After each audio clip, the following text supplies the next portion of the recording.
Go ahead, Yitzhak. The 9th of October 1994, we're interviewing the survivor I.Massoth. The interviewer is Yitzhak Kerem. We're in Los Angeles. The interview is in English. What's your name? I.Massoth. And where were you born? In Florina. Florina, Greece. No man's land at the time. 1913, that place was no man's land. And who are your parents? Joseph Massoth and Vida Massoth, ne Pardo. And what was your father's profession? He was a teacher. And where were your parents from originally? From monasteries. And when did they come to Florina? Sometimes in 1913. And were you the oldest child, or in your family? No. My sister Louise was the older. So she was born in Florina also? Probably she was born in a monastery. Probably. I am not sure. And those years were the troublesome place in North Greece. And then how long did you live in Florina? Months. And who knows? Where did you go after that? In Salonika. But you know, you lived in your family went to Serbia. Your family went to Serbia for a short time. No, they didn't go back in Serbia. So but you said because you said you had the Serbian passport. Because no, I did not have a Serbian passport. I had a passport that was from Greece, Greek, but saying that was a no-man person, and no citizenship. But you said later that you were in the Serbian army That's because right. you had lived in That's Serbia correct. as a little kid. That's correct. I didn't live in Serbia. I have been in the army in Serbia. As soon as I was liberated for the army, I returned in Greece. No, but the reason you were in the Serbian army was why? Because Florina was under their control. Nobody knew. Nobody knew. Okay, anyway, your parents went to Salonika, and where did you live in Salonika? Where did I live in Salonika? Yeah. When I was a baby, I lived downtown, what was called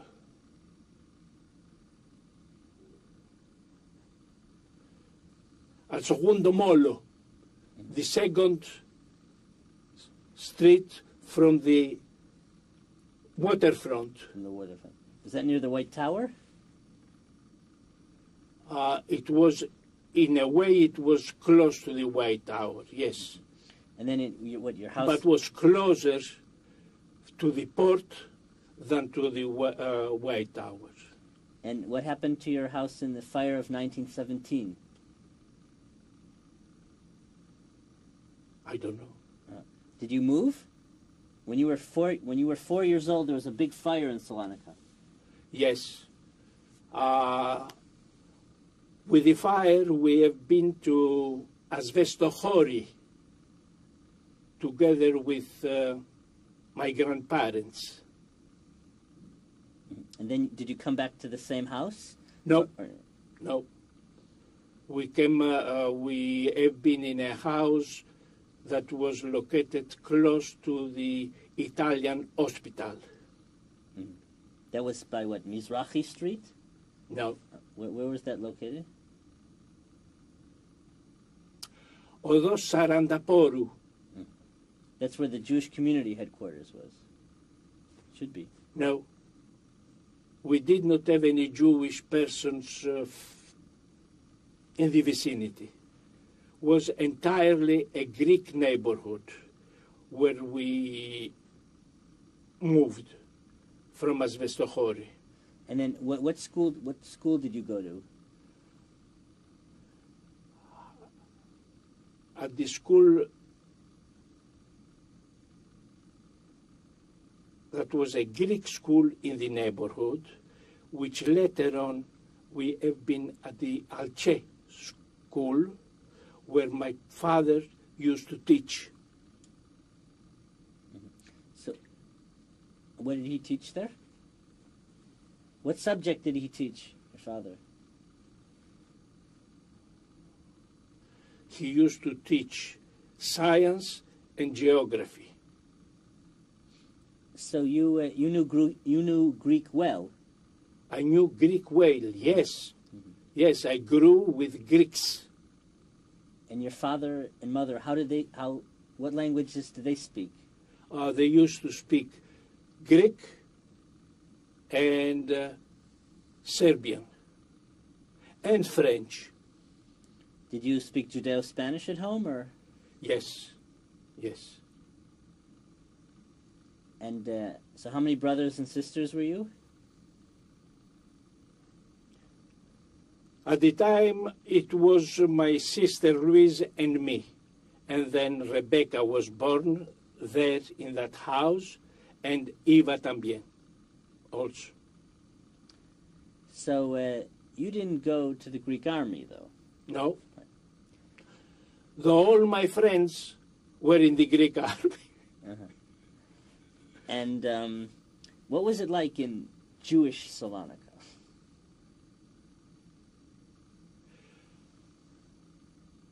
When I was very young, it looked to me that everything was Greek.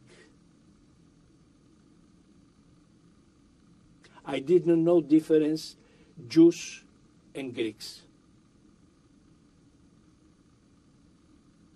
But then, as you got older... Yes, when I got older, I have been at the school, French school, all with Jewish people. That was a very special school, the Al-Sheikh school. Right? Yeah, well, I didn't stay at the Alce school. I have been at the Alce school where my father was a teacher there. But later on, I said that I have been at the Mission Laïque Française, and from where I got my bachelorship. When did you finish there? 1931. So what were the relations like between the Jews and the Greeks? When I was very young, it was not different. I had my friends, my little friends, they were Greeks. They used to live in my house, and I used to live in their house. They loved me, and I loved them. Did you ever feel any animosity by Greeks in Salonika? Later on, yes. When? When Metaxas was in power, it was a wave of anti-Semitism which I felt. And in what way? In what ways? Well, when we used to go in the evening at the cafes, Faliro or wherever, there used to be different tables, Jews and Greeks. Do you remember the Campbell Riots? Yes. What happened? Well, at the time, the governor of Salonika was a general called Gonatas, which helped mobs, Greek mobs, to go and burn Campbell, which Campbell was out of the city, was on the way to the Ferme Model, which was a farm. Did you hear about? Yeah. Okay. This was on the way, on the route to this farm. Talk about what the farm was, though. 'Cause the people watching this won't know. Tell about the farm. Well, that was a model farm that was under the Greek administration, and it was close to Campbell, close, about 4 or 5 miles Campbell was. So were there Jews that studied agriculture at the farm? No. And so what was the damage of Campbell? What happened afterward? Well, the Jews didn't want anymore to return there because the barracks were burned and they were afraid to go back there. And they were placed in different places, like the neighborhood called 151, the neighborhood called Regi Vardar. They were distributed in those places, and they didn't want to go back to Campbell. Do you remember that people left Greece because of that? Do you remember that people left Greece because of that? Yes. Some people left and went to Israel. Yes. Were they large numbers? Yes, large numbers. They didn't go all together, but they were living regularly for Israel. And there was also, well, there's the Zionist stream in Salonika. Yes. And there were the French Alliance stream. Yes. And in the 30s, there was Well, that stream that was in the old students from the French schools, they were only Jewish people. The balance of Jews belonged to societies like Theodore Herzl, like Association des Jeunes Juifs, like, let me see what other element.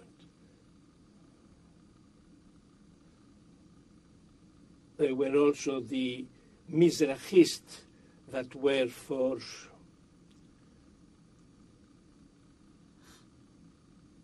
that was the Recanati brothers. They were religious.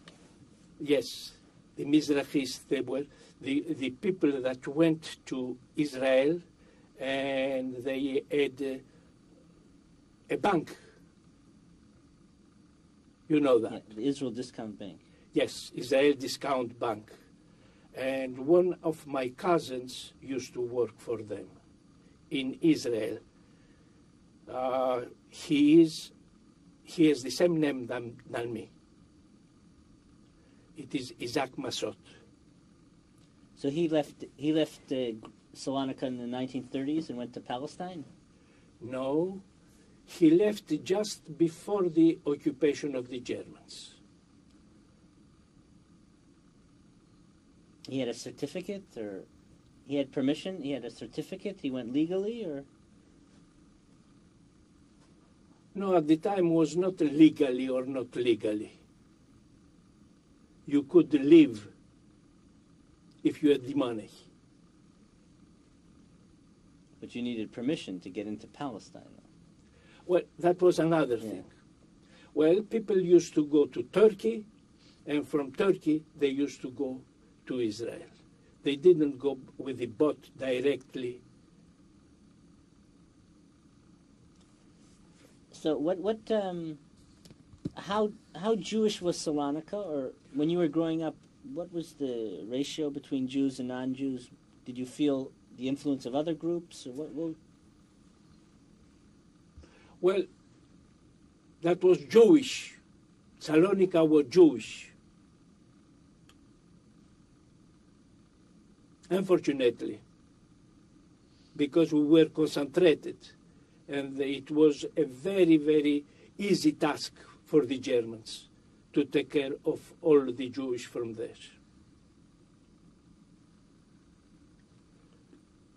And how well did the Jews speak Greek?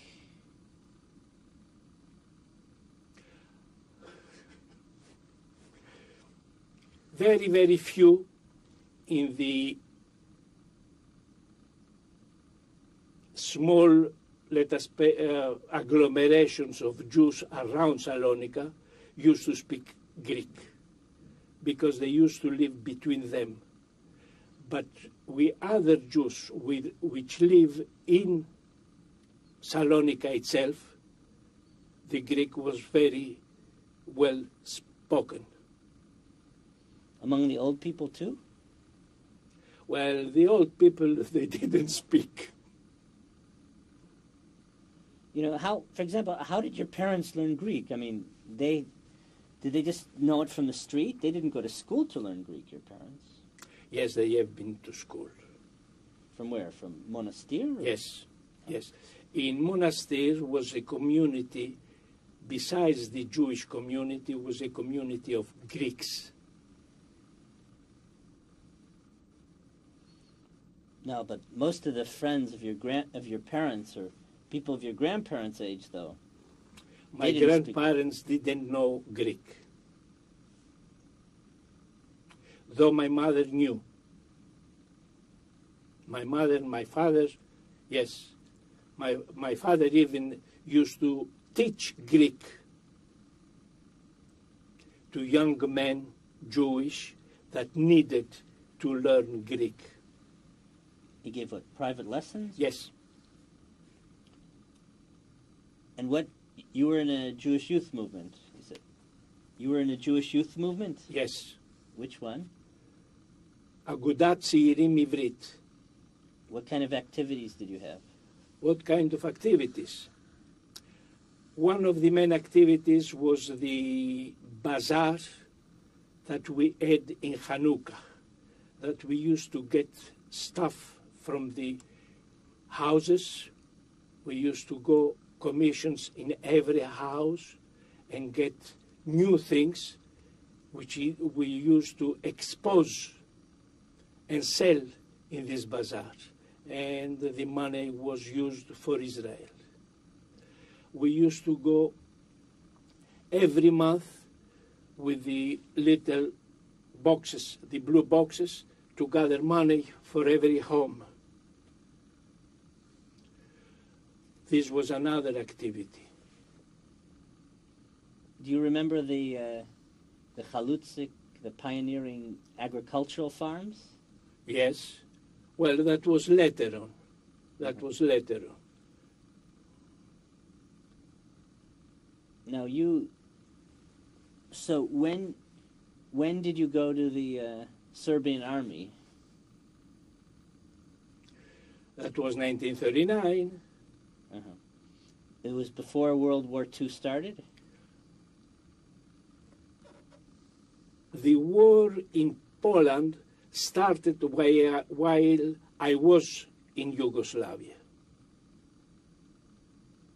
But I didn't see anything of war at that time there. And but I knew that it had started in Poland. Where were you stationed? Niš. And what kind of unit were you in?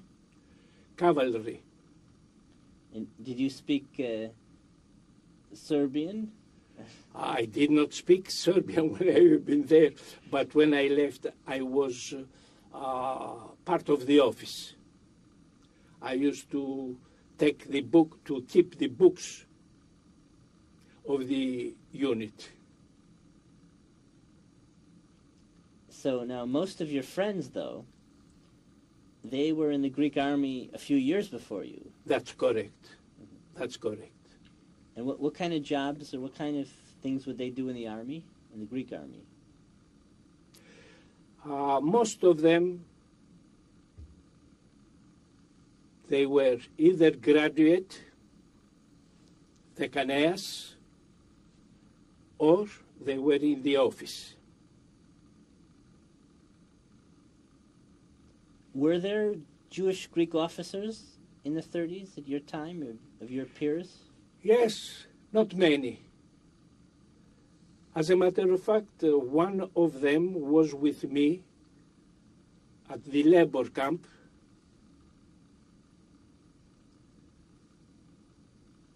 He was a reserve officer.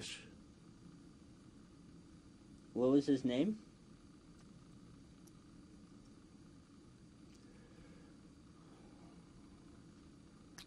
His name was Jacques. I don't remember the family name, but he and his father used to have a factory of halva. Do you think he survived? Mezap. Do you think he survived the Holocaust? I don't know. And so tell us a little bit about this Judeo-Spanish culture in Salonika. There were many newspapers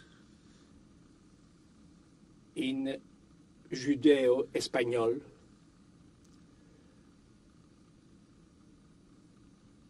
La Vara, La Verdad,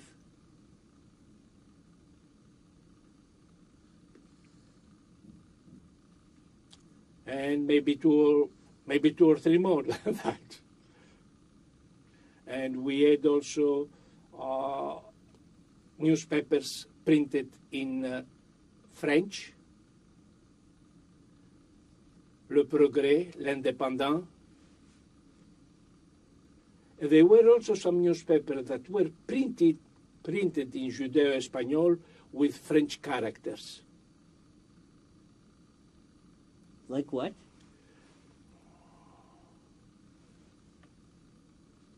El Punchón. You remember the humoristic newspapers in Judeo-Spanish? That was I am talking. Yes. There was one with El Kirbach. El Kirbach, that was a certain Levi that used to print the Kirbach. He used to live in France, in Paris, but he was the owner of the Kirbach. And do you remember reading the Greek newspaper Macedonia? Macedonia, yes. Anti-Semitic. Yeah. Yeah. As a matter of fact, once upon a time, at school, at the Mission Lake Française, which was the Lycée Français, a Greek teacher,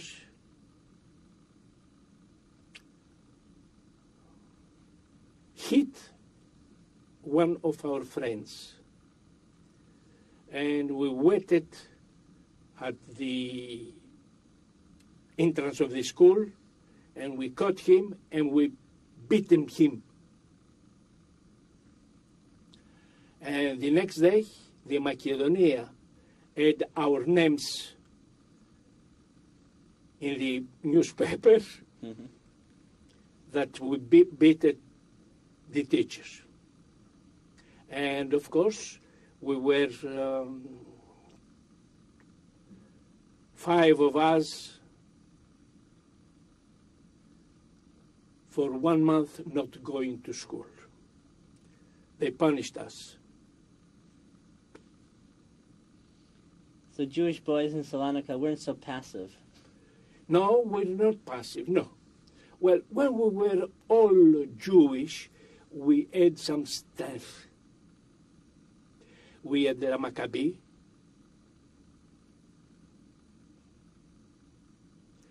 It was like a koch. Do you remember the boxing from Maccabi? Yes.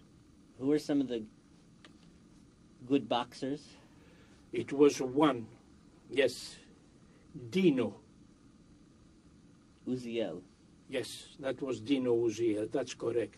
Which later on turned not to be very good. He actually was the boxing champion of Greece, though. Yes, Dino Uziel, that's correct. And he had two sisters. Do you remember other Jewish boxers? I don't. And do you remember some of the great rabbis from Salonika? Oh, yeah. By the way, my father used to teach Greek to Rabbi Habib. Harbi Chaim Raphael Habib. Yes. He wanted to know Greek then? Yes. He needed Greek, and he was taking lessons from my father. You know why Rabbi Koretz, why the community wanted a foreign rabbi? Well, I remember him, but I wish he was not a rabbi. Though he gave me, while I was in Baroness, a small book to put it always under my head. A Bible or a prayer book? What kind of book? Was a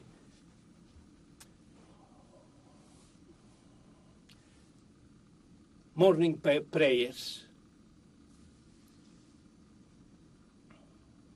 What synagogue did your family go to? The synagogue of Monasteriot, downtown. On Singru Street. Singru, that's right, which the Germans changed into a animal place.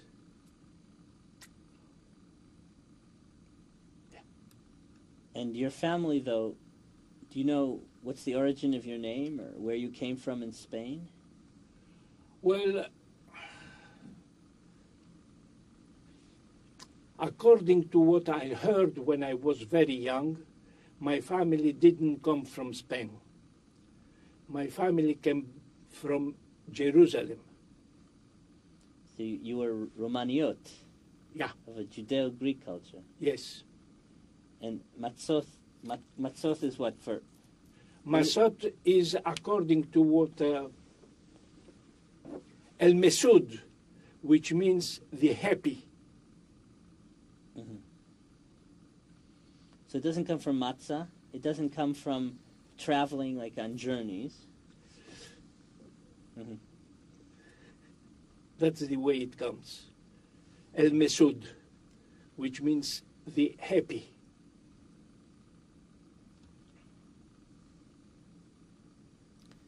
And what your wife? When did you meet your wife?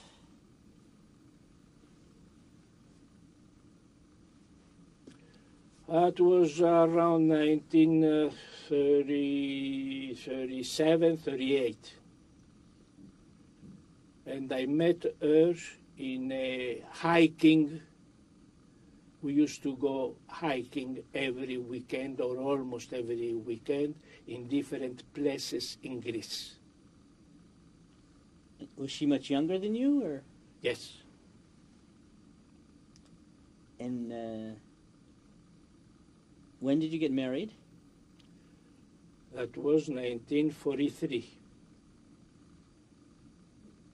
Where you were, what, in Baron Hirsch or before, or?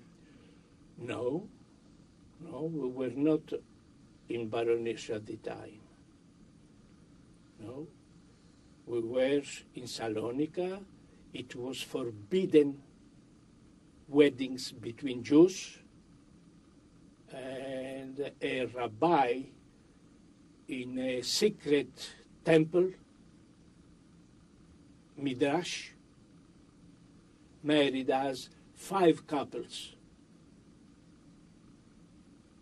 Who is the rabbi? I think we should change names. Okay. Yeah, tell me when to start. At any time. Who are some of the other couples that you got married with at the I never knew them before, and I never did see them again. besides that ceremony of wedding.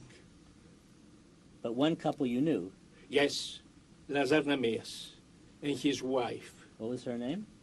Her name? Yeah. Julia. Who is Lazar Nachmias' brother? That was Kaluma. And who is he? Who is he? The brother of Lazar Namias. No. Why is he famous? Why is he known? Oh, he was a great footballer. He was a left...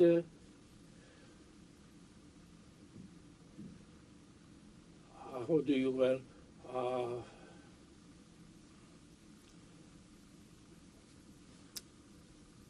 forward or something. Okay. Wow. He was a very good... he was sought by all the clubs of football. Why is he called? He used to be a member of the Iraklis. He used to be paid by the municipality of Greece, a certain Cosmopoulos, which was a very friend with Jews, because they used to elect him. Why did they call him Kaluma? Because he used to run very, very fast. And what do you know what happened to him in the end? He died. I don't know. He died in Paris.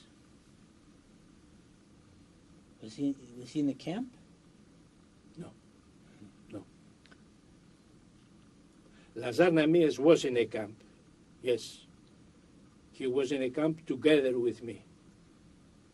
And we escaped the same day. We'll get to that. So, after your marriage, did you live with your parents, or you had your own place with your wife? No. We lived with my parents. And where was your house in Salonika? At the time when I married, I was in Edmond-Roussin, And what neighborhood was that? right behind the Bet Saul,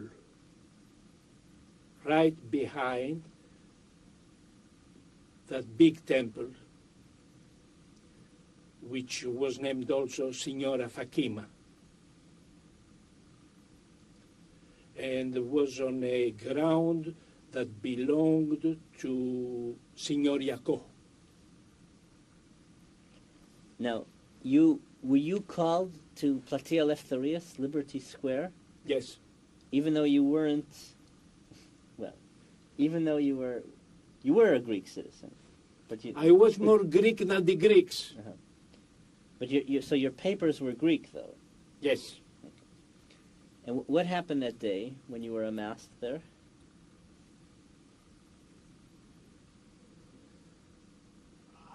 I had an adventure with a big anti-Semite in Greece.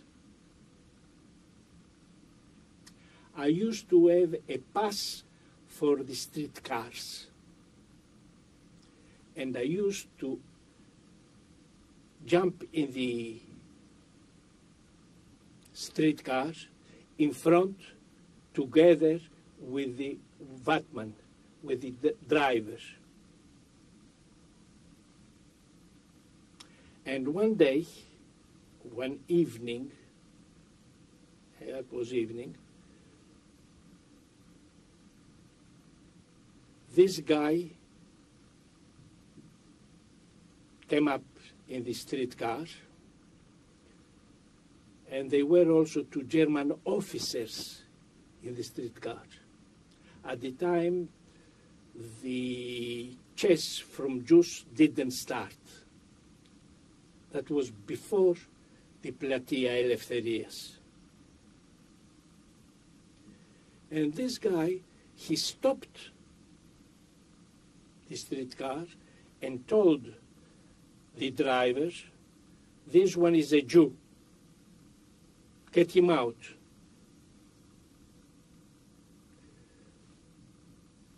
The driver knew me because I used to use the streetcars almost every day. And he said, the gentleman has a pass. I don't know if you have a pass, but he has the right to be here. I told you to tell him. And he said, no, I cannot do that.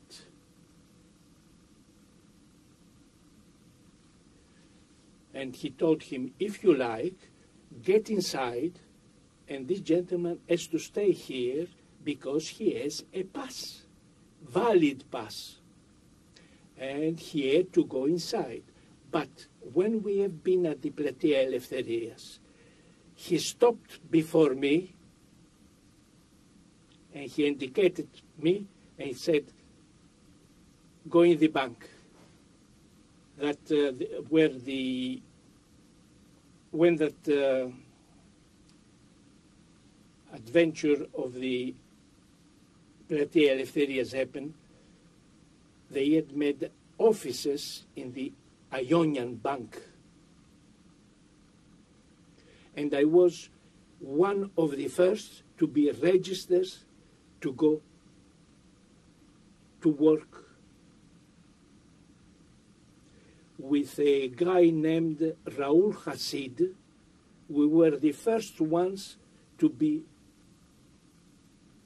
registered to go to work in the labor camps.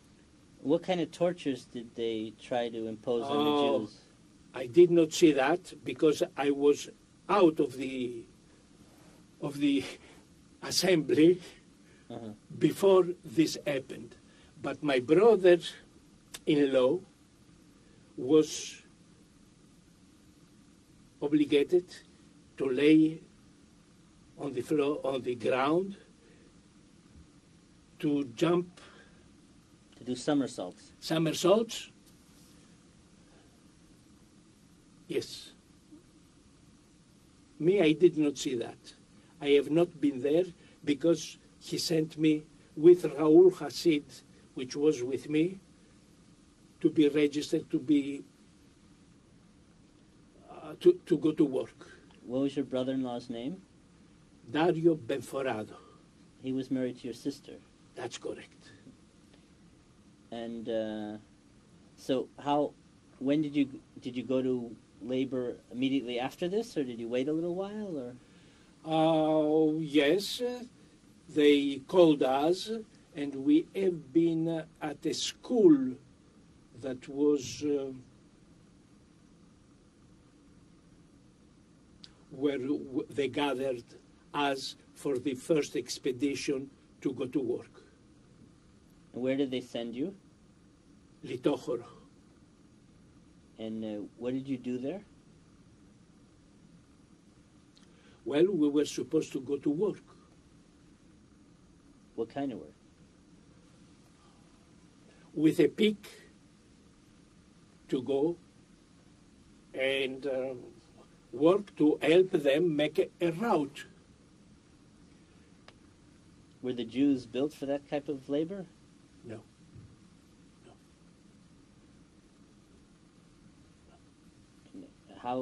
How did they hold up?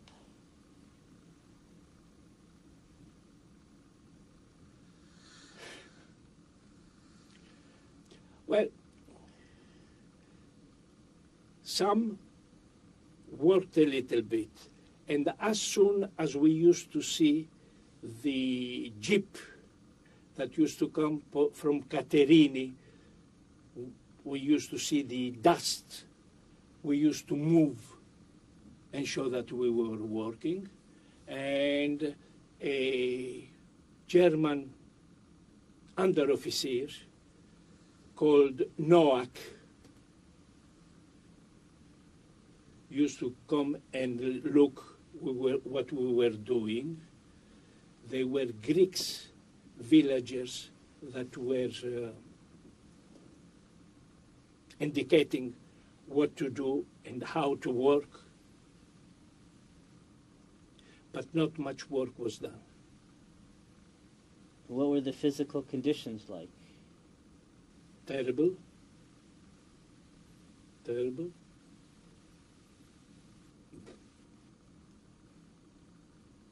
I mean, was there disease? How much food did you have? What kind of sleep was there? Well, the food was not a food. There was just vegetables boiled.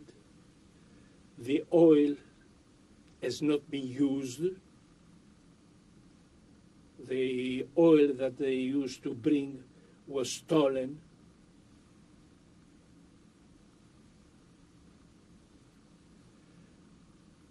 And when the train used to come every morning through it, we used to buy some things from the people in the train.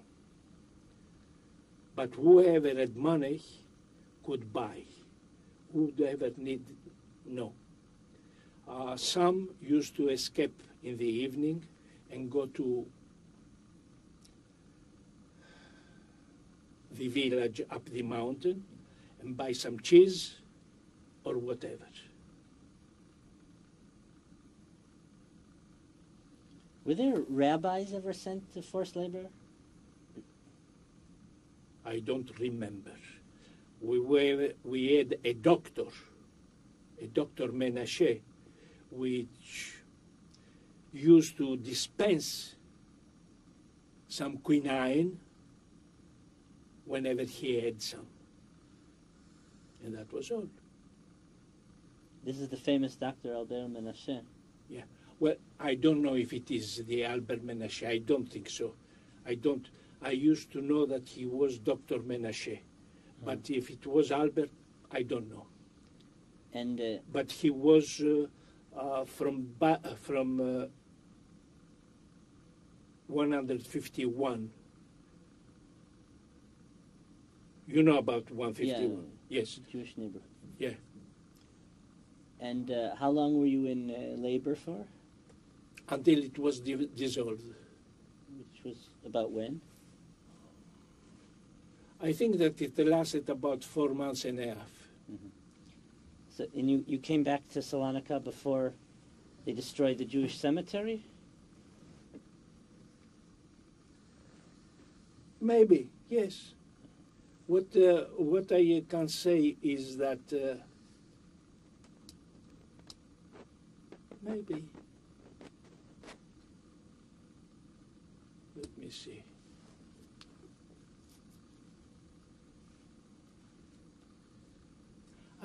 I think so. What was this Jewish cemetery like? The Jewish cemetery? Yeah. That was a very big expansion, very, very big.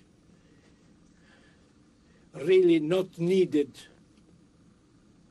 that much, that big.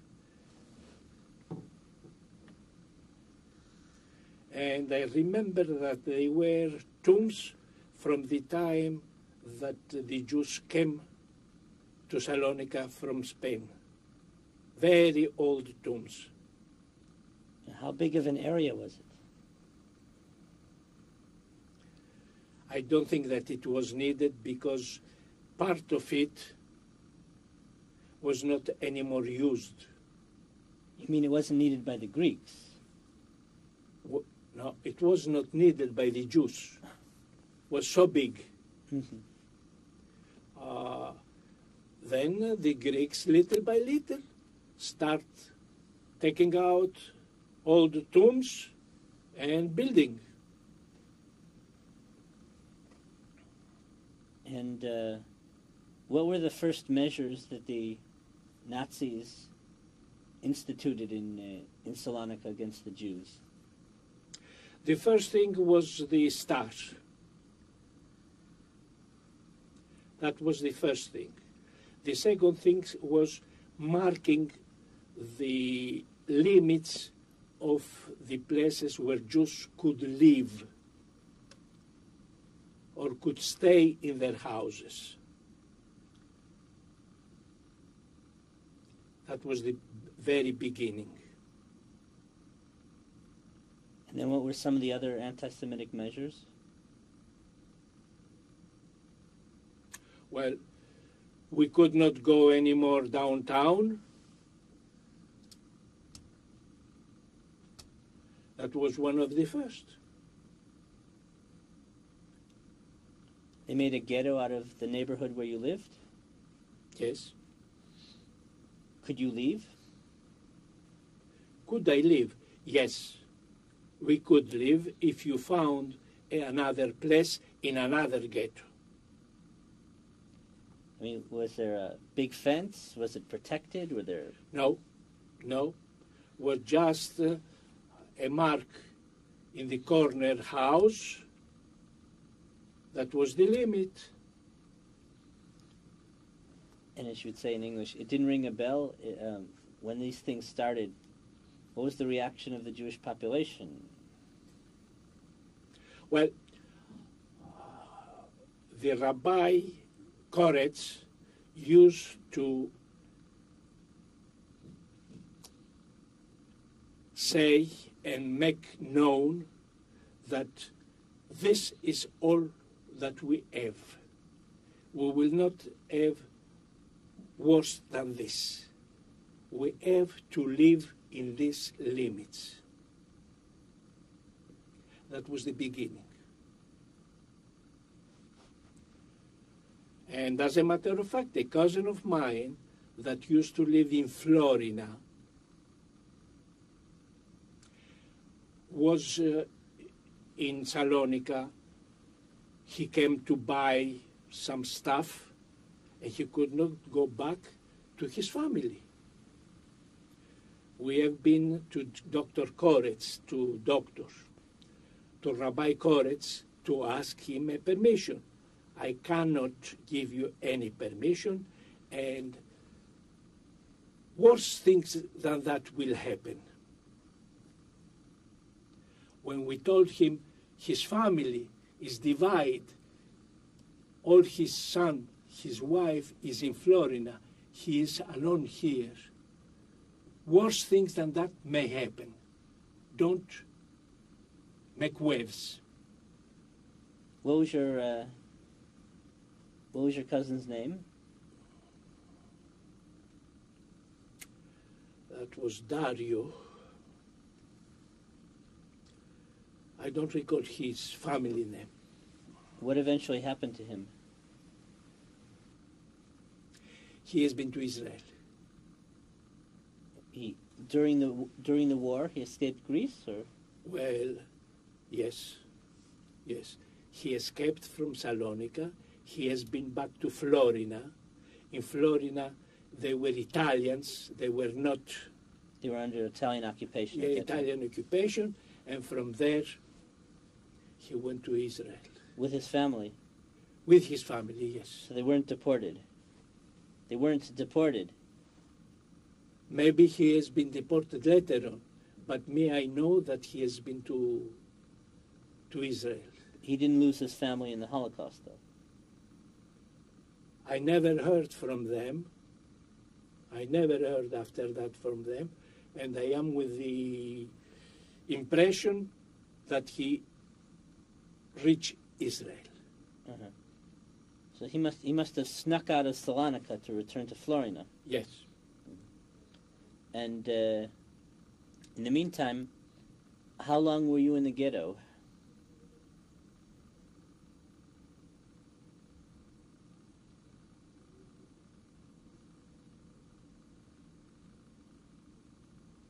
Maybe 5 months, 6 months. We lived like prisoners, like beasts. No time limit, no counting. The counting was, tomorrow will be an expedition. This was the counting. It was not months, it was not time. And you saw the neighborhood being cleared out? Yes, yes. Did you ever think at that point of escaping? Many times. And what were the difficulties in escaping?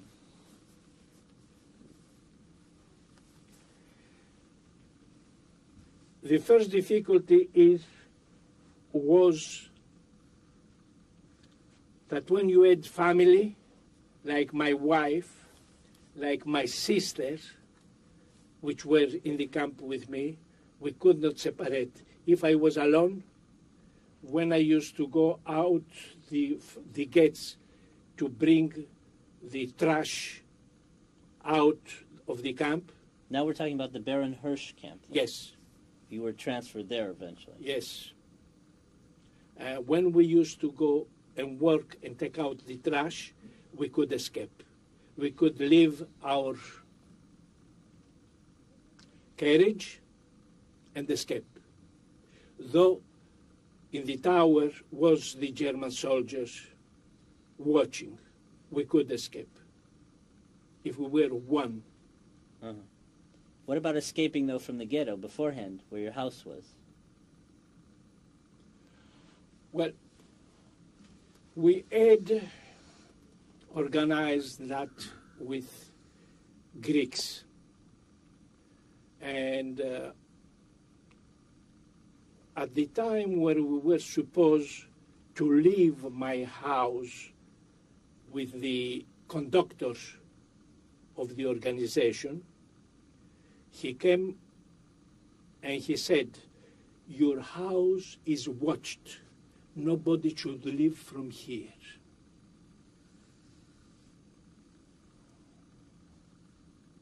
Because it is watched.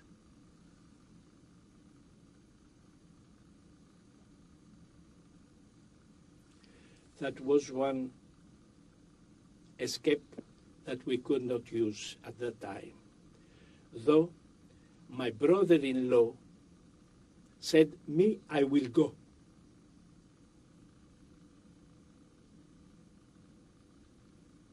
And he left. He was not arrested before going up in the mountains, and he came back with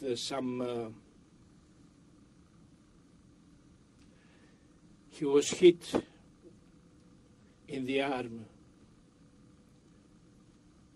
and he came back. He was shot? Or hit? He was shot, yes. He came back. He was all the time up in the mountains. This is Ben Forado? No. What was his No. name? The brother of my wife. Uh-huh.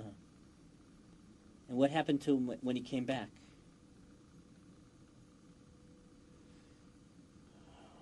He was advocating at the time communism. He was with the left. He was sent by the government. He was sent in an island, Macronisi. That's after the war, though. Yes, after the war, yes. That's when he came back from the mountains. He didn't come back from the mountains in the middle of the war. No, that was at the end. Oh, but he was injured. Okay. Sure, when So- he was, yes, he has been injured at the time, and when he came back, he was sent at Macronisi. in exile. Like in In exile, imprisonment. that's right. How long was he in Macronesis for? We used to send him packages of food, and we were accused also of being leftists. Because we used to send packages. He was there for what, a year, 2 years, or? About 1 year and a half. Yeah. Okay, so back to Salonika. So you're transferred to the Hirsch camp from the ghetto where you lived. When was this about?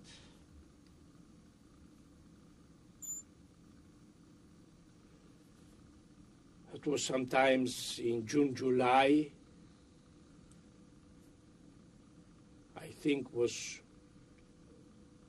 42, 43. It was 43.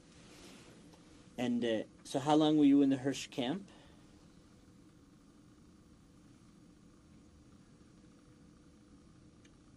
maybe 7 months. And I used to, close to the place where we used was the police headquarters, which was close to the fence. And by night, I used to go and take out from the fence some nails in order not to make noise during the day. And that also was closed. They found out of the fence from which we took out with Lazar Namias together from that fence. You and him, are you with your wife also? Or? Yes, yes. Yes, but when I used to go with Lazar to take out those nails, my wife was not with me, and she didn't know what I was doing. Yeah. Let's clarify this again. How long were you in the Hirsch camp for? Maybe 6 or 7 months. A long time. We used to, whenever was expedition, we used to hide under the floor. You mean a deportation?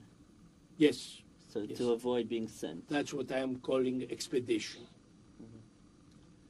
And so you saw many deportations, many groups being sent? Yes, I did. Well, I did and I didn't because I was hidden under the floor when expeditions were done outside. But you were there when it was going on. Yeah. And at that point, was there panic, or people were sort of subtle? Was not a panic. People were tired. They wanted to leave, to go and continue the life that was promised by Dr. Koretz. What did he promise them? Well, it's true that it is cold over there, but you will have food, you are going to have work to do. Try to get warm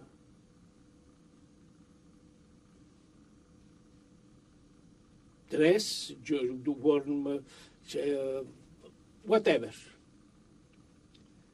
It is not terrible. Did most of the population believe him, or were there those that doubted what he said? Well, maybe everybody doubt, but everybody wished to be true. And so you essentially prepared for an escape. Yes, always. I was there. I was preparing an escape. When I got in, I was always trying to escape. Now wait, where's the rest of your family? Your brothers, your sisters, your parents? They were taken. They were first sent to the Hirsch camp while you were there. You were separated from them in the Hirsch camp, or you hid? Yes, yes, Your wife hid also? yes. That's right. So you weren't devoted to the point of saying, "Well, I'm going to go with you." You were worrying about you and your wife, essentially. Correct. We already being not divided very long time when we have been in Salonika. But when we have been inside Baron Hirsch, our only idea was to escape.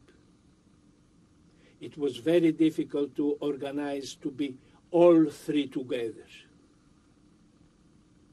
And Lazar... I think we better change dates. Okay. Anytime, it's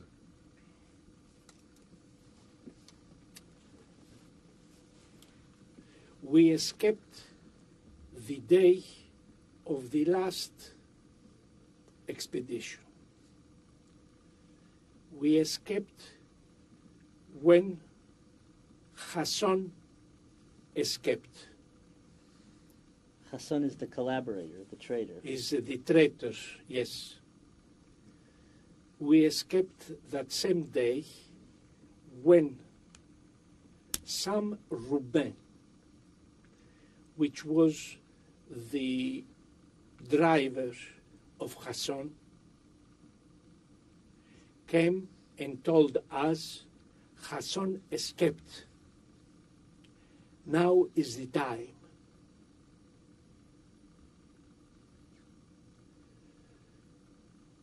And without having anything, without taking even a jacket, we have been at the gate. The gate was not guarded anymore by the people of Hassan. It was on the other side of the gate that was only a Greek policeman. And we have been at the gate, we opened the door, and we walked. The Greek policeman said nothing. Absolutely nothing. And after turning the corner, already, a man came close to me and told me, "Ακολούθησέ με. Follow me." I looked at him. Neri told me to take care of you. Who is Neri? Capitano Neri. That was the captain with which we were in touch in the Italian consulate. Neri told me to take care of you. And we follow with him. Now, were you Italian? I was trying to get papers to being Italian whenever I used to go with Leon Amaregi out of the camp, and I was trying to tell at the consulate that my mother was Italian. Her name is Herrera.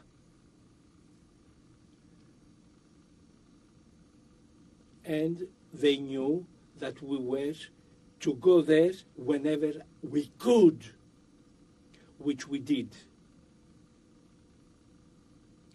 And as I told you, Capitano Neri hid us in a safe place.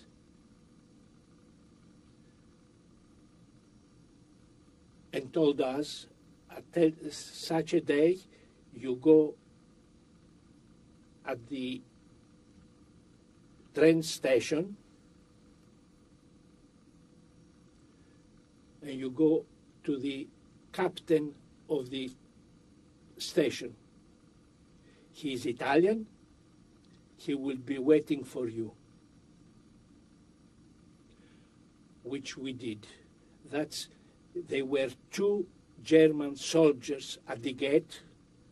We went through. They didn't talk to us. They didn't say nothing. They didn't stop. And we asked for the captain of the station. It was an Italian. I was trembling from fever. They brought a doctor. They took care of me. They gave me some medicine. Anyway, when the train arrived, they took us and they said, follow us. And we have been in a carriage that was only Italian officers. And that's the way we escaped from Salonika. Were there other Jews on the train, or you were the only one? Yes, no. We recognized some ladies. Their name was Salem, that they were in the same train. but we didn't talk to them, they didn't talk to us. And where did the train take you? To Athens. When you get to Athens, it's free relatively. The Italians are in Yes, charge. yes. Though on the way, the train was stopped. It was an exchange of fire.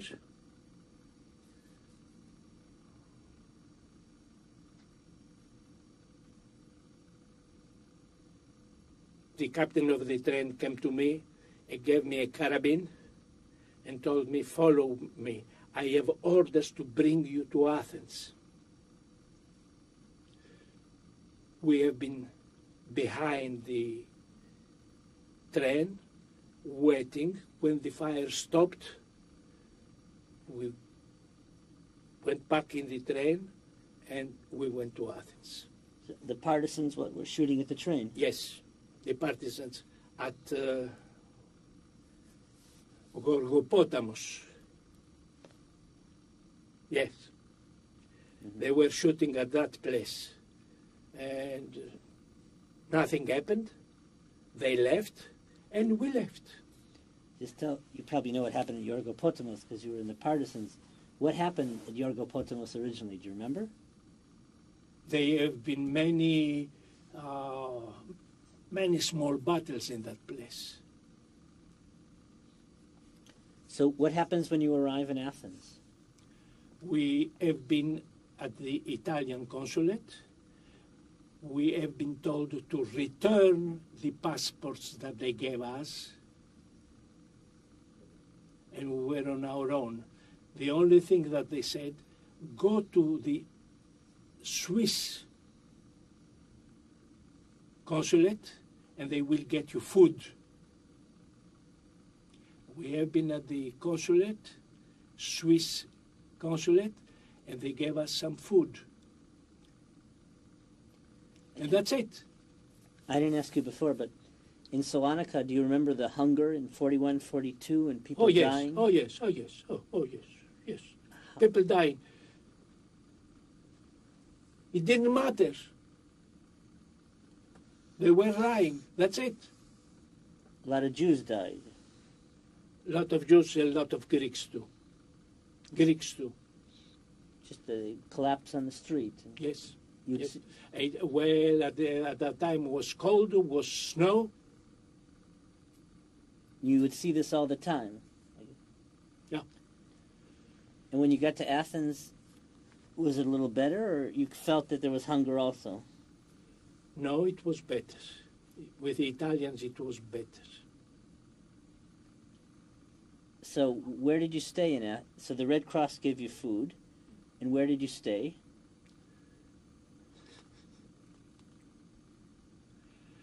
Well, I found one of Jews that I knew, and we talked. I don't have wherever to go. Come tonight with me. And he showed me where. It was a place where they used to work on marble.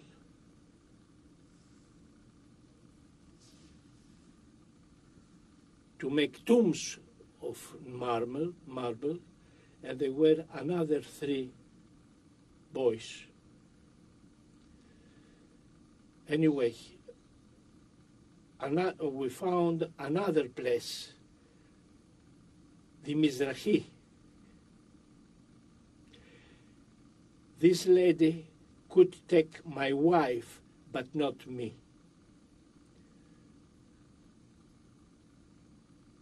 I left my wife to the Mizrahi, and I have been to that place, and I slept about 7 nights on tombs.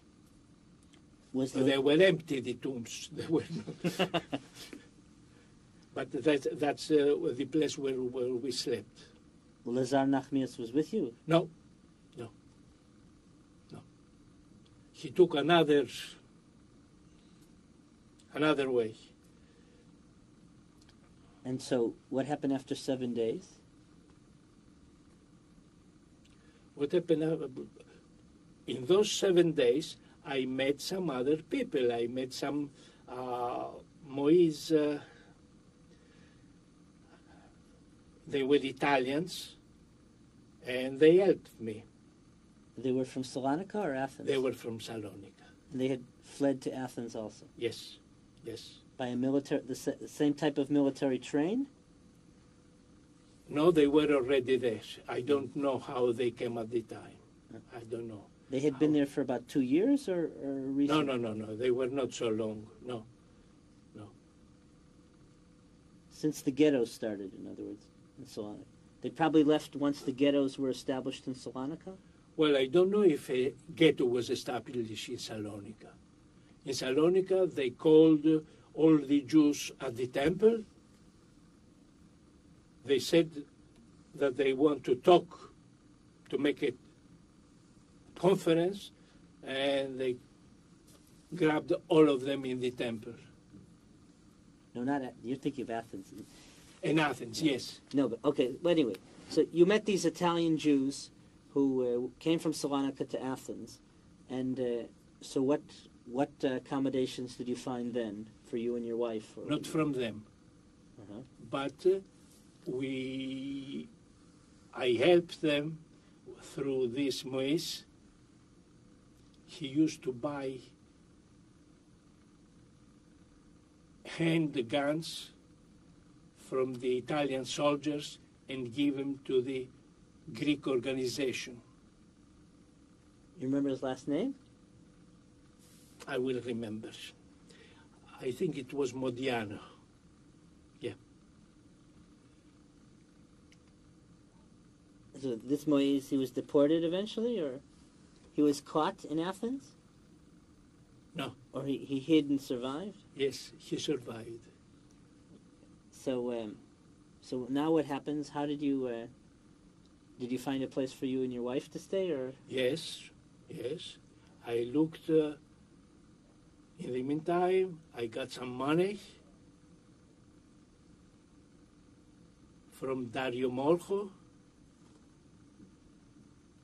and I rented a room in a house, and we settled for a little while until we left for Kriekuki.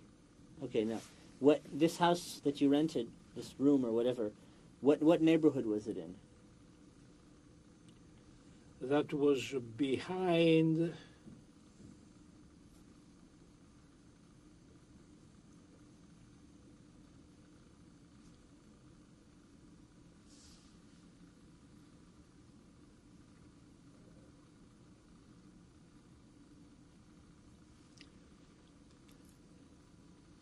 it was where the statue of the king on a horse is in Leophorus Alexandra. Uh-huh. It was in that neighborhood. And so now, when You have been over there, you know Yeah, the yeah. place? Yeah. right, it's by it's Dr. Matarasso had an apartment over there. the one that wrote the book I don't know if he wrote a book. in Greek. Anyway. So so now, when the Italians fell and the Germans took power in the fall of 1943, what happened to you and your wife?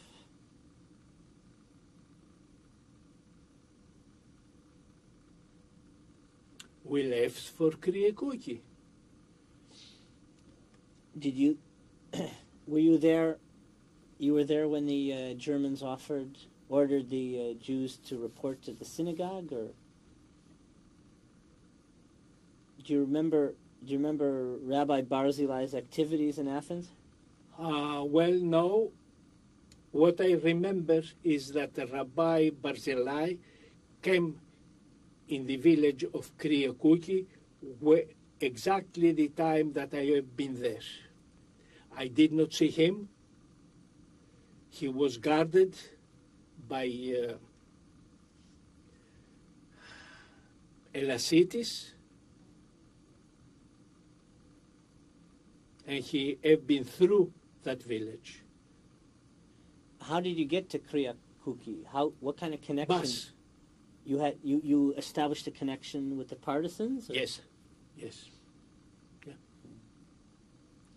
Since we bought from Italian soldiers some handguns, we gave them, and he had confidence, and he helped us.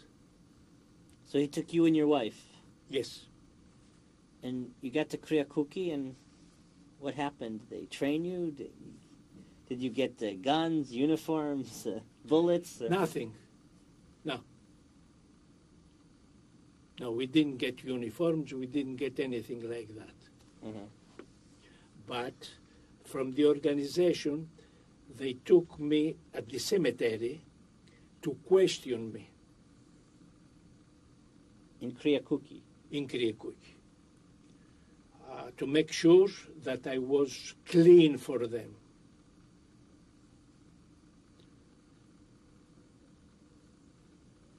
And then I got the okay, and we stayed a few days there.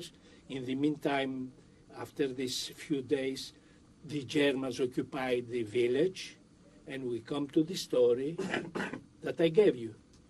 Now, in Kriyakuki, you were with the leftist partisan movement. Yes. It was ELAS, or it was a different movement? That was ELAS. And so were you actually? Did you have a gun, or you just were? No, I did not have a gun. And then, okay, so Kriyakuki is taken over by the Germans, and where did you go? They left, and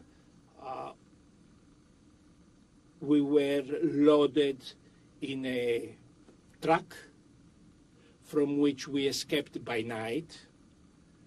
They shoot at us.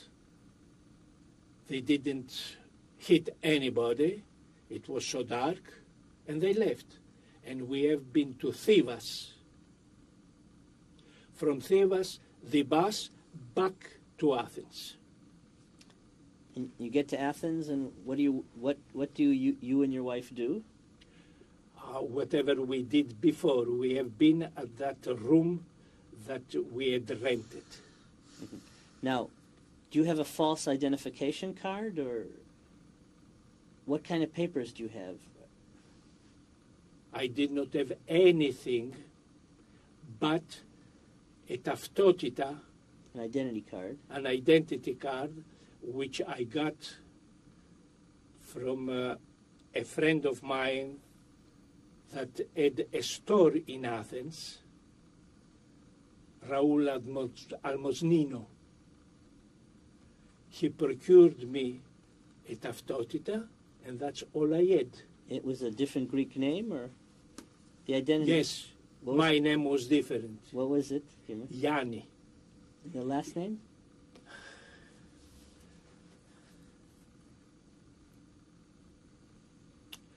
Yanni Vlachopoulos. And your wife, did she have a card too? Yes. What was her name? Vasiliki. And your friend gave her a card too? Yes. Did he have to buy it, or did he? We had to pay. Yes. Okay, so you go back to your rented apartment, and then what happened?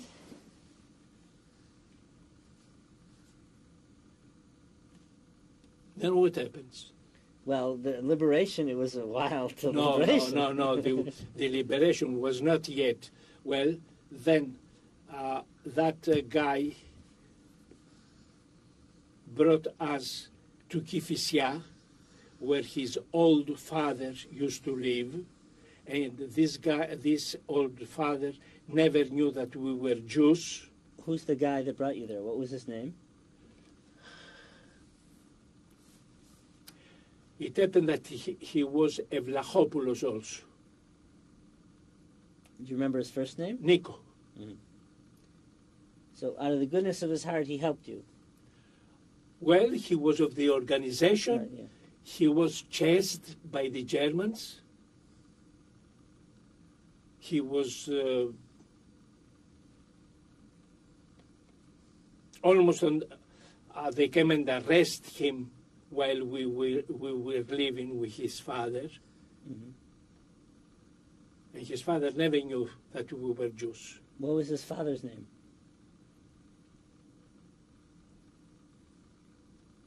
Vlachopoulos. An old Vlachopoulos. And how long were you at his father's house? A whole winter. Yeah. Until the liberation we have been there.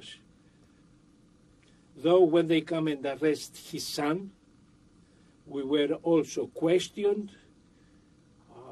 It happened that my wife and me told them that I was sick with tuberculosis. I was like this. They believed us. These are the German authorities? They were Greeks with masks and German officers. Were they from what's called the Tagmatas Filias, like the internal Yes, security that's forces? right. That's right. It was the Tagmatalitis. Yes. So they didn't bother you? They didn't arrest you? Well, they told us not to move from there. We are coming back. But we moved. Immediately? As soon as the cars left, we left the place also. And where did you go? In the camp, in the fields, oil trees, and one Yorgos, this one, was used to rent, was an agricultor, and used to rent the fields of my uncle, which was the father of my friend, was my uncle. Okay? Your Greek uncle, yeah. Yeah, the Greek uncle. He used to rent, to pay, to take care of the fields, took us in his house. He heard that the Germans have been there and took Nico, and he said, come to my house. What was his name? His name was Yorgos, that's all. Uh-huh. And how long did you live with him for? About 3 weeks. And he gave you food and everything? He gave us food, and since we were parents of Nico that was taken by the Germans, we had free bread from the bakery, and it was, since we were parents with Nico, you can come and get bread anytime. And that was our food. Why did you leave after 3 weeks? Where did we live? 3 weeks, I think, was close to the liberation. The English were already disembarking. Before they came to Athens, we left, and we have been to Athens. And then did you hide in another place, or you... Now we have been to a hotel Uh-huh. in Odos Athinas. Mm-hmm. Now we have been to... In that hotel, we met some Jewish families also. That was across the street from the hotel of Arditi. Did you ever hear about his hotel? No. No? Okay. He was an Athenian Jew or a Salonican Jew in Athens? Athenian. Uh-huh. And so the liberation came. You talked about, well, so you stayed in Athens for a while, or you went? Yes, yes. Mhm. For how long?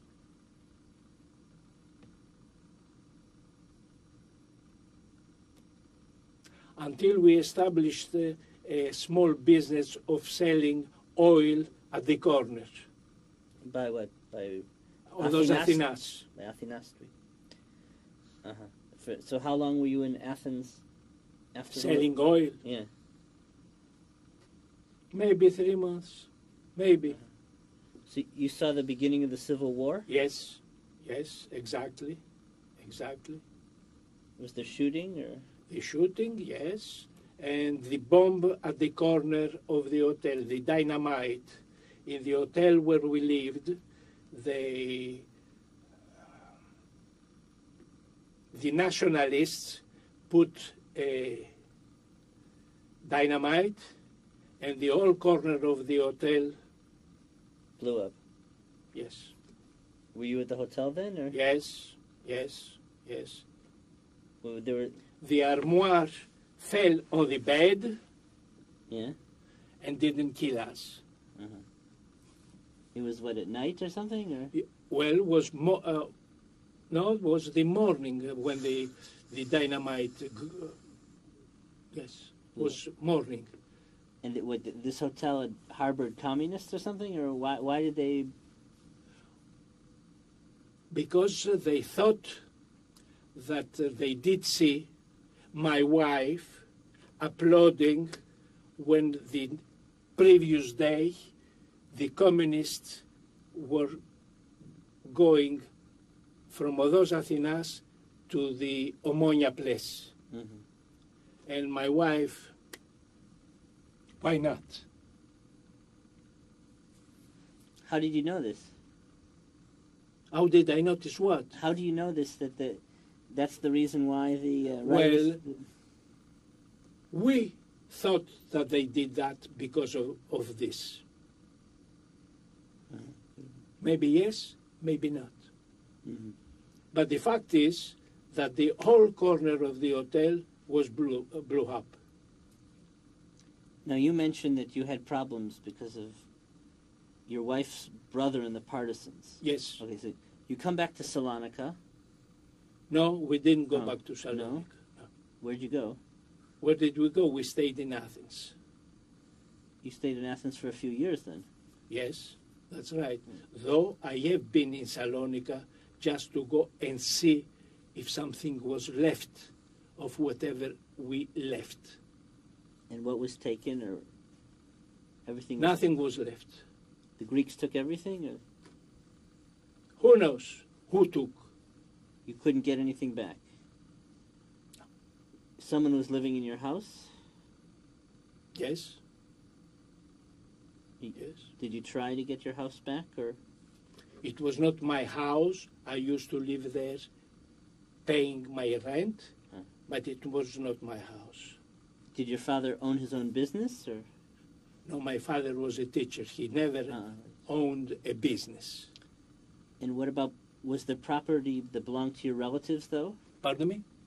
Now, what about, you had all these relatives who were deported, though. You had relatives that were deported. Yes. Who was deported to the camp? Who was deported? My father, my mother, my sister and her son, her husband, Benforado.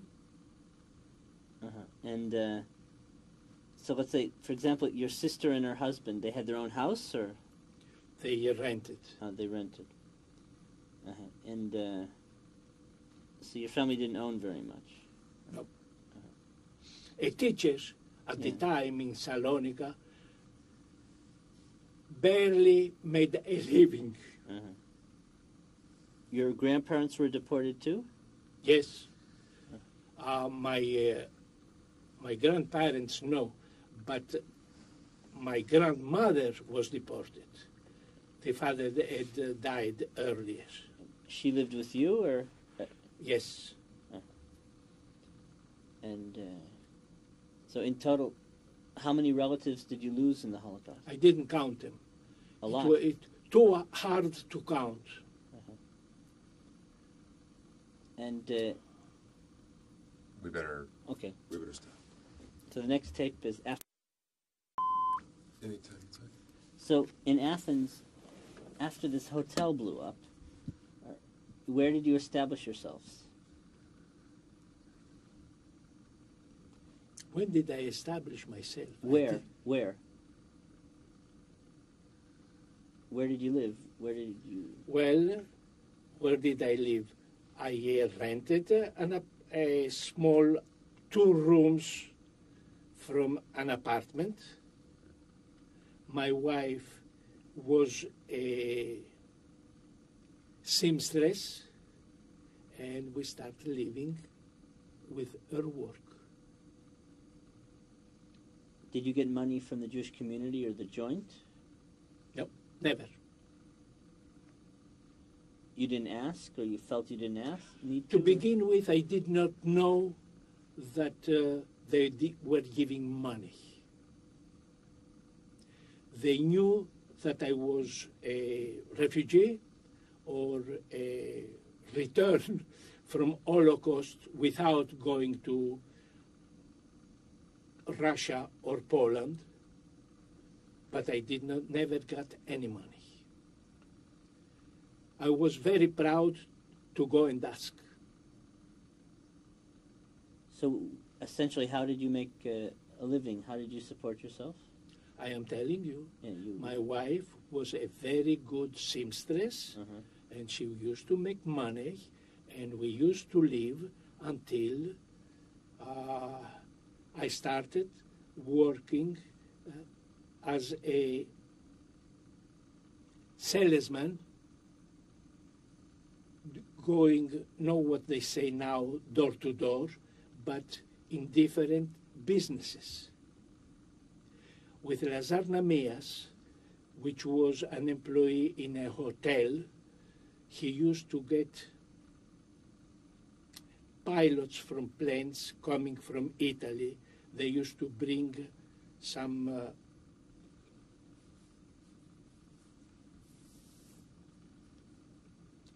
hoses, and we used to go and sell them and make money. Little by little, we were known, and we used to talk to the pilots themselves, American pilots, and ordering things to bring from Italy, and that was the beginning. And so what problems did you and your wife have because of your wife's brother that was in the partisans? Well, the first thing is that it was needed to help him that was in Macronisi, number one. Number two, with the local police, we had to present ourselves almost every month.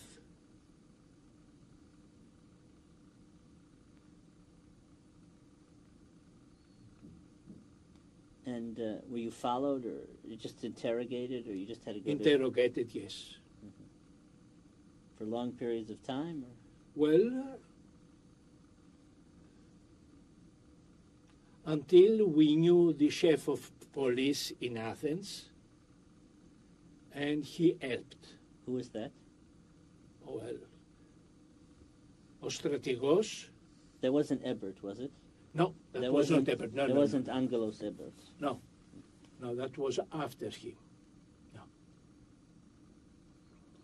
And how long was your... so when was your brother-in-law released from Macronesis? Whenever the government changed and was a socialist government, then the prisoners that were in Macronisi, they were released little by little and sent to their homes. And he came to Athens or to Salonika? Or? No, he went to Salonika. And when did you come to America? In 1951. Why did you decide to leave Greece? Number one, the first reason was that we thought that America was the place where gold was running everywhere. Okay. And there were more opportunities than they are now. Was it more an attraction to come to America than a rejection of Greece? Well, it was not a rejection of Greece, but the absence of all friends and families that used to live with us. When you don't have that, you don't have nothing. Now, like in 45, 46, when they established the Hachshara camps and Jews were leaving Athens in illegal immigration for Palestine, did you know about that, or you didn't? Yes, we knew about the Hachshara, but we were not anymore in age for Hachshara. Uh-huh.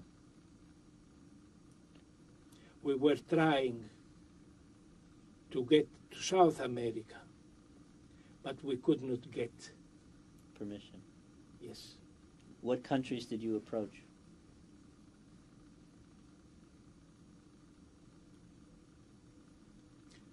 To say all of them? Yeah. Yeah. Spill it out. Yeah. Mm-hmm. So you were rejected by Brazil, you were rejected by Argentina? No, Brazil we never asked. Mm-hmm. But Argentina for sure. Argentina, yes. Chile? No. No? No. Paraguay? Paraguay, yes. Uh-huh. Paraguay, you needed money.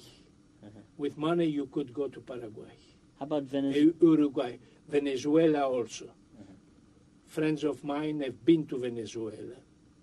I was in contact with the consulate of Venezuela, but the United States permission came earlier. During the Holocaust, there were like 19 Salonican Jews who were Argentinian subjects. One. When there was a consul named, what was his name, Pires? Did you meet this Jewish consul after the war? Was he still around? Which one? Of the Argentinian consul. He was No, I met the Argentinian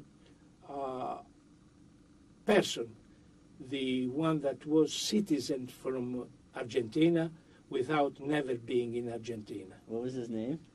Frédéric Petillon. So he was safe, but he was taken to Haidari, No, he was taken and released immediately. He wasn't in the Avarov prison? No, Uh-huh. no. But he was released immediately. And so you couldn't go to South America, and you waited till they opened up the doors from America. No, in the meantime, I got the permission for United States. And you weren't drafted into the Greek army. No. But you probably had friends that were. Yes. And this is after they'd been through everything that they'd been through. Your friends that went to the Greek army, Jews from Athens or Salonika, Yes. they had been in the Holocaust or whatever. Yes. They'd been in the Greek army before. Yes, they have been, and then they were also taken soldiers, yes.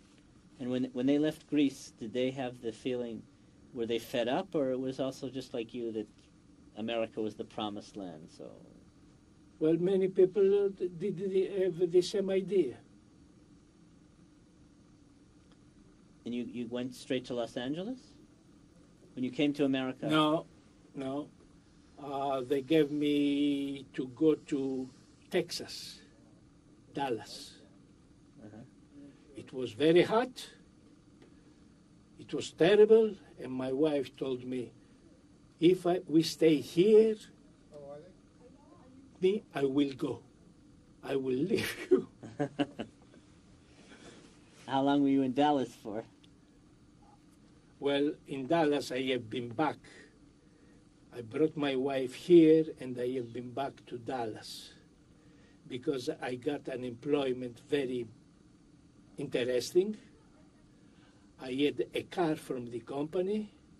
I had air condition in the car and in my home.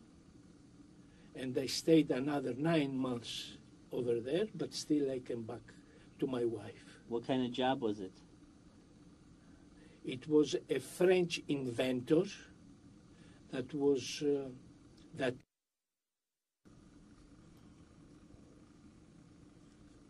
Thank you. say that again. Who is the? You were employed by who? A certain Barbier, French inventor, that I conducted the business, his business, of making a certain apparatus for cars. My sister also was employed as secretary for him.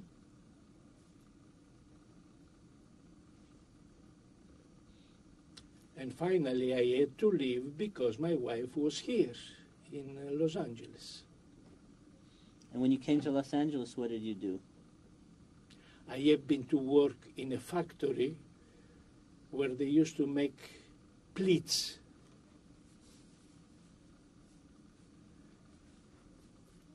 Skirt pleats. That was my first job. And how long did you work at that job? Until I found another job. Which was what? Better, which was a little bit like the one that I knew, which was electrical apparatus, the Feldman Company.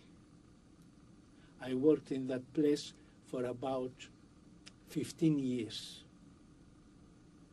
until I opened my own business. And when did you retire? 3 years ago. So you did pretty well in Los Angeles? You did pretty well here? I will not complain.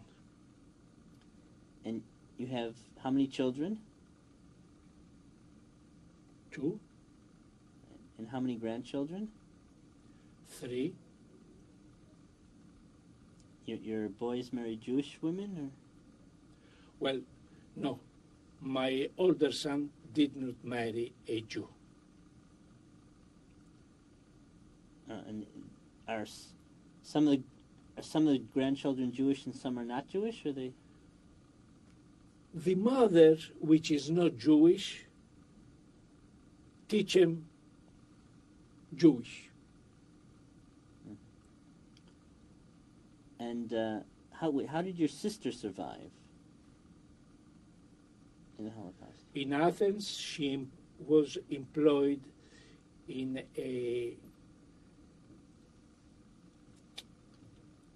as a teacher for a young girl, which they loved her in their house. They kept her until we called her to come here. But wait, during the war, your sister escaped from Baron Hirsch also with you, or? Yes. And she went on the train also. She went on. Yes. But when there was trouble for the Jews in Athens, what was her solution? In the house of this family, as a demoiselle de compagnie. And they paid her, or they just offered her? No, they paid her. They paid her, and they gave her a room. Yes. What was her name? My wife? No, the family that helped you. I don't remember. Did you know? I knew them, but I don't remember the name. You knew them at the time? Yes. What part of Athens was that in? What part of... well, it was always in that neighborhood where Dr. Matarazzo used to live.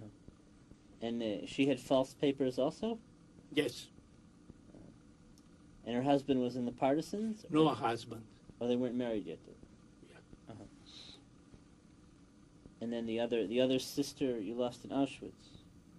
The other sister came back from Auschwitz, and she is here. She survived. She survived. She survived, yes. So she was married then, or she wasn't married yet? No, she was not. She married with a guy that was in the camp. Another Salonican Jew. Yes. And so today, or since your children were growing up, did you talk to your children about your experiences during the war? Not much. Why No. not? Why not? Why, yes. You tell me why yes. No, you didn't feel. Why we are not a heroes. Mhm. We suffered. We don't want them to suffer. You wanted to protect them, or you didn't feel it was so. There is no need. When age will come, maybe we will sit and talk. When they are so young, why? And you told when they were teenagers or adults, you talked about this? Probably yes. Probably yes. How old are your grandchildren? When one of them is 14, the other is 12, and the other is 6. The one that's 14, has he inquired about this, or?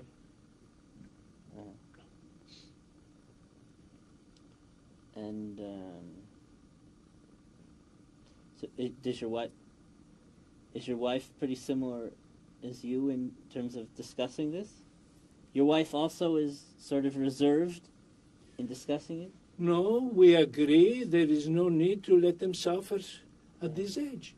It's sufferance to talk about those things. Yeah, it's interesting. My daughter is 7 years old in Israel, and I wouldn't usually just pour it on a 7-year-old, except for that there's part of her family that went through all this. But the school, since she was 6, they have like an annual Holocaust ceremony. It's not very heavy, but the kids know about it. Whereas I think in America, that at that young age, I'm not sure that they're that exposed to it. Really, I feel that there is no need.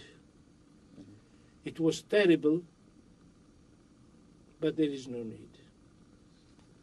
So what language do you speak to your wife in? We speak French, we speak Italian, we speak Spanish, we speak Greek. Mm-hmm. And your children know any of these languages?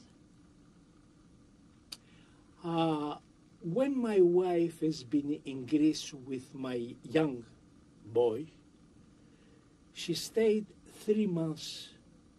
And when he came back, he was knowing Greek. Mm-hmm. But now, he barely understands the Greek. For your children, what does the Sephardic tradition mean?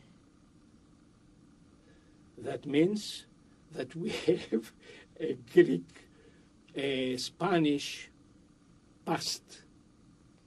Do they eat Sephardic food or the holidays? Oh yes, oh yes. My wife always is Sephardic, though my wife now is sick, and we don't have any more big dinners, family dinners. And your children, do they go to synagogue or a Sephardic synagogue, or?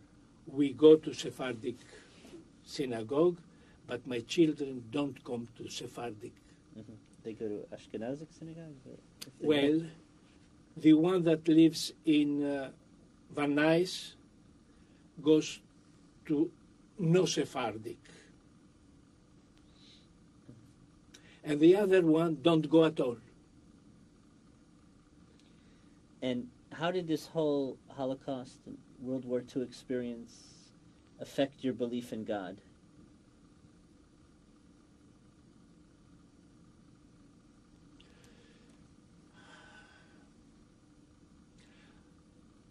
Let me tell you this.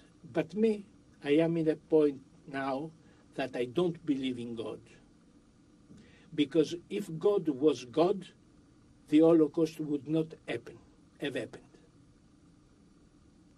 Of course, there is a spirit, there is something that governs that whole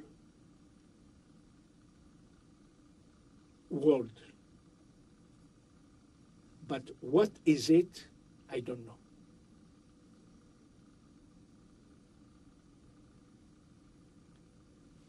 At the time, well, you talked about Rabbi Koretz, and you talked about appealing to Koretz to get permission for your cousin to go back to Florina. At the time, did you look at Koretz as if he's a collaborator, he's responsible? No, At the time, we did not know. He was the chief of the community. He was a big person. But no. But little by little, yes. He knew whatever would happen, and he should not help, even indirectly. He should not. He was a chief of community. He should have stood up and say, escape, get out of here. He never did that. Do you think that was really possible, though? Yes, to say that, why not? Germans might have killed him immediately. No? That's all right. That's fine. That's why he is a chief. And also, not him also, only. The other big persons of the community should have done that. Such as who? What personalities are you talking about?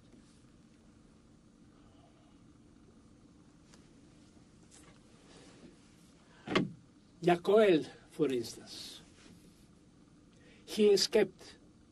No, he was arrested later from on. Athens, yeah. He escaped from Salonika. Yeah, he escaped, but he didn't call everybody or write a letter of what he knew since he was escaping. Otherwise, he would not escape. He left. And later on, even the big Jewish chief, the president of Zionism in Greece, Asher Moises, a traitor. He never said anything, but he hid. I have contempt for him. Mm-hmm. At the time, you felt abandoned by them also? Yes, Mm-hmm. of course. Now, I've never heard that. This is the first time I've heard that. Do you think... He was the president, a big chief of Zionism in Greece, Asher Moises. Yeah, no, he was a community leader since the 30s. He was on the community board. Yes, everywhere. He was everywhere. And when you have a responsibility of a population, you don't look at yourself. But he got out with honors, with money. No good. Mm-hmm. For me. What about after the war?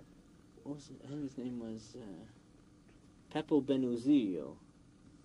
I think he was put on trial, but he was deemed innocent. Which Benuzio? He was on the last community council. I don't know if it was Benuzio. You don't know what I'm talking about. He was put on trial, Benuzio? No. It was, and maybe it's a different name. He was put on trial after the war.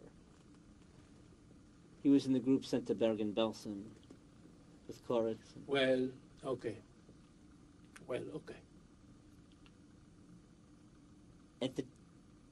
Oh no, you didn't know about Bergen-Belsen. When did you first learn about what had happened in Auschwitz? Whenever I did see the first that came back. When Leon, I think his name was Leon Batish, when he came back to Athens. Leon? Batish. Yeah, he was the first one. He escaped in the death march, and he came back 3 months early to Athens. In general, people thought he was crazy. The first time you heard a story of a survivor, what were you thinking? I was thinking that was terrible. I was thinking things that I never imagined. So when you left your family, you really didn't have such bad vibrations. When I left my family, When you were separated from your family in Baron Hirsch and they Yes. were deported, at the time you didn't know they were going to a death camp. well, we were hoping Yeah. to meet somewhere. We were so stupid. Or the Rabbi Koretz used to feed with news that let us know that we may meet sometime. So then when, after the war, when the survivors came back from Auschwitz and arrived in Athens, I guess that's when you realized what had happened to your family, really. Yes, yes, But emotionally, were you in shock? yes, that's true. And Yes. How long did this affect you? A long time. And still today, when I remember, I lose track of my thoughts. Do you have a certain amount of guilt for abandoning? No, no. If I had a responsible position, maybe I may feel guilt. But I did not have any big position to say that I should have done that. But I know what they should have done, and they did not. And in Athens, Barzillai was commended for what happened. Well, you know that Barzillai changes his religion? No. Yes. He is a Christian now. He You died. did not know? Not the Rabbi Barzillai. Yes. He The died. rabbi. He changes the religion. He is a Christian. Right, he went to Brazil. To the Yes, he is in Brazil, but he is not a Jew anymore. Though his brother, Yeah. which I knew, he was in the club of the Mission Lake Française, was a good guy. He was not a religious one, but he was a very good person. He was deported, wasn't he? I don't know. I really don't know. So- I know that he married one of my girlfriends, but I don't know that he was deported. Today, in the 80s, in the 90s, how do you feel the Holocaust is commemorated? And in particular, how do you feel the subject of the Jews of Greece in the Holocaust? Well, I don't know why, but it is losing importance. It is losing importance. Yeah. People forget. And not only forget, people want to forget.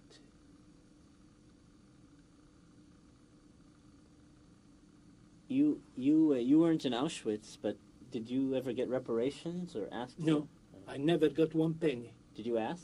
Yes, I did. Starting when? Beginning when? Whenever people used to approach me, I used to sign and so on, but I never got a penny. I know why, probably, just because I didn't go to Auschwitz. Because I was not, though I suffered from the Holocaust, but I was not misplaced. No, I think it was the end of the 40s when the Greek government gave reparations to the society. They gave it to Greeks who lost their families, and they gave it to Jews. Did you know about that, or did you? Yes, I know. But I know that this lawyer, what was his name? The Jewish lawyer? Yes. Daniel Al-Khanati. No. Daniel Al-Khanati is a small fish. I am talking about the big one.